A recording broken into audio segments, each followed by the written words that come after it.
क्या ओवैसी साहब ने सब कुछ ठीक किया? ये सवाल उठ रहा है।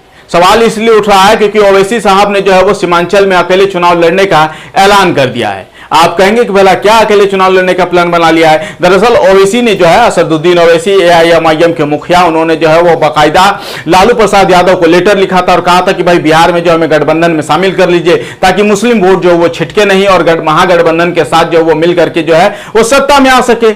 लेकिन उसके एवज में जो है तेजस्वी यादव ने जो वो करारा जवाब देते हुए जो है साफ तौर पर जो है वो असदुद्दीन ओवैसी को मना कर दिया है। उन्होंने कहा कि भाई हम जो है आपको नहीं रखना चाहते हैं, आप जो है वो बी टीम है। जिसके बाद जो है असदुद्दीन ओवैसी साहब जो है वो भड़क गए। बाकायदा उन्होंने एक न्यूज चैनल में जो है वो इंटरव्यू देते हुए साफ तौर पे कहा कि मुझे नहीं पता था कि वो अपने बाप से भी बड़े हो गए। उनके कहने का मतलब साफ तौर पे जो वो लालू प्रसाद यादव उनके बेटे तेजस्वी यादव के ऊपर था। उन्होंने साफ तौर पे कहा कि मुझे नहीं पता था कि भाई आप जो है उनसे बड़े हो गए हैं और लगातार आप ही फैसले ले रहे हैं। इस तरीके का सवाल जो उन्होंने उठाया और कहा कि हम जो तो चाहते थे कि भाई जो मुस्लिम वोटर्स है सीमांचल में खास करके वो छिटके नहीं, लेकिन आप तो एक अलग ही कहानी बयां कर रहे हैं, आप एक अलग ही रवानी बयां कर रहे हैं। हम तो चाहते थे कि मिलकर चुनाव लड़े, लेकिन आप तो चाहते नहीं कि मिलकर चुनाव लड़े। बट कोई नहीं, सीमांचल में हम आपको फिर से हराएंगे और सीमांचल में मुस्लिम जो समाज के लोग हैं, खास करके मुसलमान जो दलित है, पिछड़े हैं, अति पिछड़े हैं, वो कहीं ना कहीं जो वो मिलेंगे और असदुद्दीन ओवैसी साहब को जो वो जितवाएंगे।